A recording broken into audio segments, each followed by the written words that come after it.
بسم اللہ الرحمن الرحیم الحمد للہ رب العالمین والصلاة والسلام علی سید الانبیاء والمرسلین۔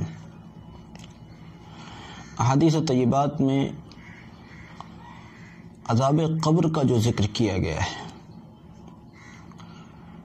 اس کے تعلق سے ساری امت خائف رہتی ہے۔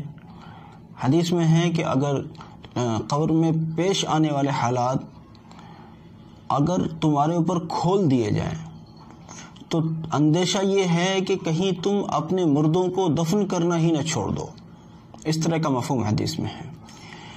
اور ایک مرتبہ اللہ کے رسول صلی اللہ علیہ وسلم کی اونٹنی بدک گئی، فرمایا گیا کہ یہ عذاب قبر کے اثر سے بدکی۔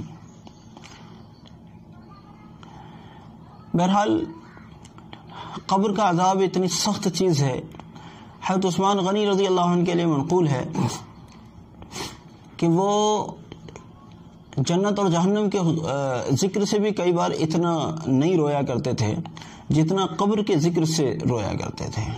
کسی نے کہا حضرت آپ جنت جہنم کے ذکر سے اتنا نہیں روتے جتنا آپ قبر کے عذاب کو یاد کر کے یا قبر کا ذکر سن کر روتے ہیں۔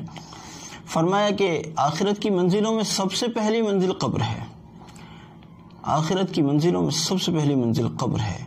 اللہ رب العزت میری آپ کی اور ساری امت کی حفاظت رکھے اور سب کو اپنے فضل سے اپنی پناہ میں رکھے اور عذاب قبر سے اور عذاب آخرت سے محفوظ رکھے۔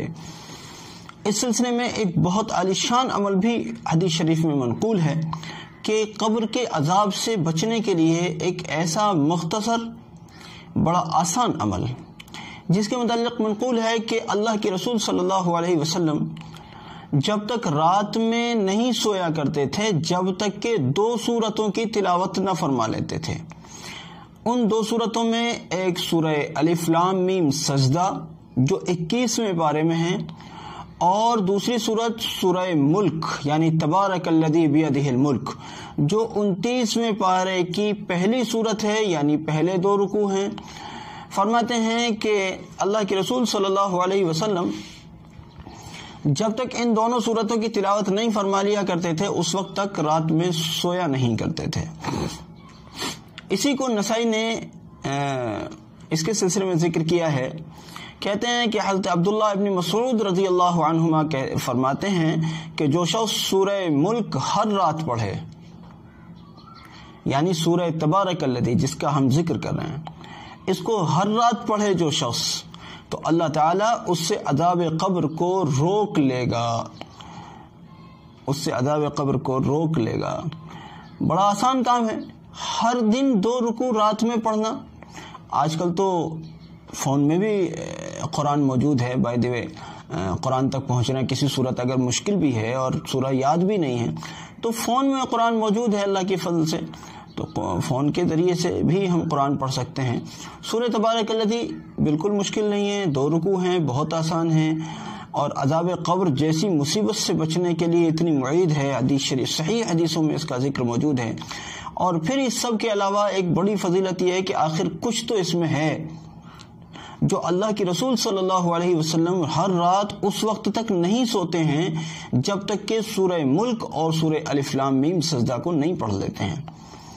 آئیے ہم سب بھی عزم کریں اس بات کے لیے کہ ہم انشاءاللہ ہر رات اس وقت تک نہیں سوئیں گے جب تک کہ سورہ تبارک الذی اور سورہ الف لام میم سجدہ کو نہ پڑھ لیں۔ اللہ مجھے بھی آپ کو بھی اس کی توفیق دے۔ ایک اور حدیث اس سلسلے میں ہم نقل کرتے ہیں کہ حضرت ابو ہریرہ رضی اللہ عنہ نے ارشاد فرمایا، قرآن مجید میں ایک ایسی سورہ ہے جس کی 30 آیات ہیں، وہ آدمی کی سفارش کرے گی حتیٰ کہ اسے بخش دیا جائے، یعنی اس کی اس وقت تک سفارش کرے گی جب تک کہ اس کو بخش نہ دیا جائے، اور وہ سورہ تبارک الذی بیدہ الملک ہے۔ اس کو سنن ترمذی، سنن ابو داؤد اور ابن ماجہ وغیرہ نے اس کو نقل کیا ہے، اور اس کو امام ترمذی نے حسن کہا ہے، اس روایت کو حسن کہا ہے۔ کل ملا کر ہم سب بھی اس کی نیت کر لیں انشاءاللہ کہ ہم عذاب قبر سے بچنا، چونکہ ہر ایک کی ضرورت ہے، ہر ایک کی حاجت ہے اللہ رب العزت۔ پتہ نہیں آج کی رات ہماری قبر میں گزرے یا کل کی رات قبر میں گزرے یا پتہ نہیں کون سی رات ہماری قبر میں گزرے، اس لیے قبر میں تو جانا ہی پڑے گا۔ وہاں کے عذاب سے بچنا یہ اللہ کا انعام ہے کہ اللہ ہمیں اپنے فضل سے بچا لے۔ وہاں کے عذاب سے بچنے کے لیے دعا کریں ہم ہر رات سورہ تبارک الذی بیدہ الملک پڑھ کے۔ اللہ رب العزت مجھے بھی توفیق عطا فرمائے، آپ کو بھی توفیق عطا فرمائے۔ کل کا سنڈے کمنٹس دیکھنا نہیں بھولے گا انشاءاللہ، بہت سارے اہم سوالات کے ساتھ پھر حاضر ہوتے ہیں۔ جزاکم اللہ، السلام علیکم۔